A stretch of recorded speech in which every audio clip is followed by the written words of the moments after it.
Good morning, ladies and gentlemen.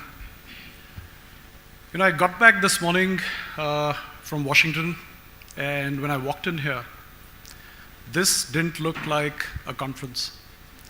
I thought I was still at a nightclub in a wedding in Washington, D.C., where I'd gone to attend a wedding of a friend. And this just shows the way things have evolved over the last 30 to 40 years. We are sitting in a very relaxed environment. We got a young audience, and it's all about the future. It took me back again to talk a little bit about, or think a little bit about, a conference I attended in 1997, where I was a keynote speaker at an event which was a convergence conference in Dubai, where I'm based. I've been living there for the last 30 years. And at that conference, I was asked at the end of it, and I'm sure a lot of you, not a lot of you, but a few of you would remember that this was the time when we were talking about triple play and where technology was going. And somebody at the end of the conference asked me, where do you see the future? And I stopped to think. And I gave an example. And this example was the life of my grandmother. Now, I'm 60. My grandmother was born in 1916. I'm taking you back a long, long time. She saw the bullock cart in India, the bicycles, motor cars, locomotives, electricity, black and white television, aeroplanes. Where did we go from there? Space. And where did it end up? 2000. This is the time when I was speaking. It was all about the internet. Your generation today is the bullock cart of the future. Now try and see that in the context of where we are going and what this conference is all about. You're sitting at the bullock cart of your generation. Blockchain that is being talked about today is going to be the bicycle of your generation. So what I'd like you all to do today is sit down and dream a bit about what the future is going to be and the opportunities that you're going to be looking at in the future, because that's where we are heading. And that's the context of the talk that I'm going to give to you. And with those words, I'd like to welcome you all to the inaugural Forbes Africa Under30 Capitec Meetup. And as the MC said, this follows the global series of events for Forbes, and we are proud to have been able to start this initiative in Africa. This is also very consistent with our mission and values around the development of youth on the continent. To put context on my 60 years, I started my career about 40 years ago. And despite being in the education, media, knowledge, information, and technology sectors, I find myself to be a dinosaur today. I've earned this title with good reason. And it's largely because my children tease me when they say that I use my iPad as a coaster. But notwithstanding that title, I have, over the last decade, worked hard on principles of youth inclusion, because it is my firm belief that neglecting the voice and opinions of our youth will only be to the peril of future organizations. So what has brought about this change? There are several factors, and the first of which is the impact of technology. The internet, which is your bullock cart, innovation, and most importantly, disruption that is arising from all of this. Everything that we do today has been turned on its head. It's hard to keep up even with terminology. I actually feel out of place when I go and meet youngsters. They talk about things that we have no idea about. AI, AR, blockchain, these are just a few of the things that you hear about today.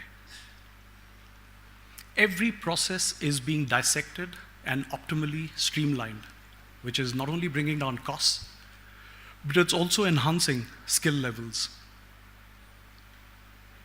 Linked to this is the pace of change and the obsolescence factor. It does not matter what you do, but if you don't embrace change, you will become redundant. When I came to South Africa and I brought my son here to start the Forbes brand here, the first presentation that he gave us in the boardroom, and he must have been, he's 30 now, so at that time he was 22. And the first presentation he gave, the first slide said, bankruptcy is a Kodak moment. So if you don't change, you will perish. We have, other than the media business and IT business in Asia, and we distribute Microsoft licenses in about 8 countries. And this business changed and evolved over time. And as you know, the licensing used to be with floppy disks at one time, and then went into CDs, and then went on online. And then it went on to the cloud. And we had to sit back and ask ourselves, how do we make the change for the future? So I had to go and acquire a document management business in Sri Lanka. We started a BPO in the Philippines. And we did all of this to stay in business. So even with a successful business, you have to often go flat, reinvest, which takes you down, and then get back to be successful. And these changes have to be done by the founders and by the young people in the room who are setting up businesses. So don't hesitate to take those decisions to move laterally or even move down at times so that you are addressing the future. The second is education. We own 3 universities. We are setting up 10 more in Africa. When you look at education as a business on its own, it's changing. You look at the online side of what is coming, the hybrid models that are coming. Are we going to have holograms where teachers are going to be projected into classrooms around the world? It's a reality. When I was young, we used to see comic books with people with rockets at the back and flying. It's become a reality today. And these holograms are the future. So collaborative learning and distributed learning is going to be a part of our future. So what is it that we need to do? We need to invest into the future. Every dollar that you guys put into your businesses must look at the future and not into the bullock cart of the past. The second point that I want to talk to you about is about the fearless nature of the youngsters today. You don't accept the status quo. Look at our generation. When my father said something to me, I just accept it. Because we knew no better. I didn't have Google or Siri to ask, is what my dad's saying right? But when you go into boardrooms today, everybody in the room is fact-checking. Now, when I used to have youngsters sitting in the boardroom and looking, and I did it with my son, because I saw him working on his cell phone, I got offended. So I picked up his phone and threw it into the dustbin, and he just stayed quiet out of respect. But later, he told me, Dad, I was just checking on things that you were saying. Now that's the generation, you're fearless. And that is a very important aspect about innovation. And I'd like all of you to give yourself a pat on the back for this attitude that you all have of being fearless.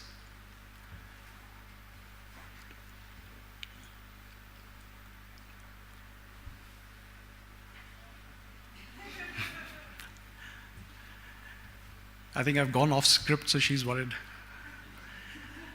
The third is the changing consumption patterns. The youth are consuming things completely differently.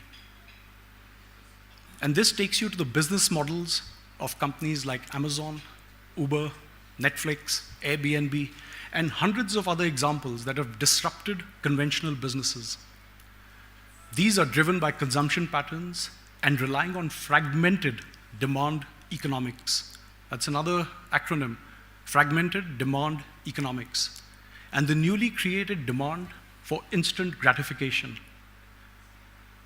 The new generation pays for what you need, and you consume it just the way and when you want it. Therefore, everything that you do has to be efficient. So let me focus a bit on what is needed in the future. The first is a fresh look at our management and organization structures. I'm not sure how many of you have been introduced to Holacracy by Brian Robertson. Anybody in the room? Show of hands. Now, it's a new dawn of management that is purpose-driven, decentralized, with autonomy and accountability. Our business today is spread over 22 countries, and we have over 1,500 employees. We cannot manage through conventional, centralized structures where decision-making has to all come back to me. It's like the human body. You've all done biology. You remember reaction to external stimuli. When the hand touches something hot, you pull it back. The hand doesn't ask the brain that should I move back? Because if it stays there, it's going to get burnt. And this is how decision-making has to be. You have to empower people at the operational level. The second is understanding the market. If Africa is going to have 2 billion people in 30 years, of which 65% are going to be under the age of 18, we need to make sure that our models are focused on this demographic. And this is the greatest asset to leverage in the fourth industrial revolution. Related, we need to integrate youth into our decision-making. As part of Holacracy, there is the concept of reverse mentorship, where CEOs should ask the youth in the company to sit down and mentor them on the business and on where the future is. Now, I periodically do this in my business, and some of the best suggestions have come from youngsters, and we've implemented it. It creates a very inclusive work culture. The third is what jobs are going to be relevant into the future. It's not that machines are going to take over our lives, but it's about upskilling the workforce that can not only adapt, but also relate to the changes in processes. And this cannot be done by machines. I can go on the whole day on this subject, but I want to leave you all with 2 bits of advice. The first is what every entrepreneur, young or old, deals with during his entrepreneurial journey. And this relates to how to raise money for an idea. I've often asked this question, how do we raise money? My advice is that before raising money, you must imbibe some basic qualities, which include patience, sincerity, integrity, and looking at the business in the long term. And remember the fourth, the long term. The other aspect of it is make sure that you have put everything that you have into your business before you ask somebody else to put money. Have skin in the game. Other than globally known examples of success, most entrepreneurs build their business one brick at a time. You need to build personal credibility and trust. Trust is not a word, it's not a switch. It's consistent actions over a period of your lifetime. And regardless of your age or experience, keeping your word to all your stakeholders is non-negotiable. When someone invests in your business, don't do what a lot of people do. The first thing, go and change your house and change your car. Lifestyle is a derivative of success and not the other way around. Make your business work first, and your reputation will spread fast. Learn to keep your word. If you do that, you'll be bankable, and you will never be short of people who want to invest in your business. The second advice is at a very macro level. We're all jugglers, and I heard this from a friend of mine very recently who spoke to my students at Curtin University in Dubai.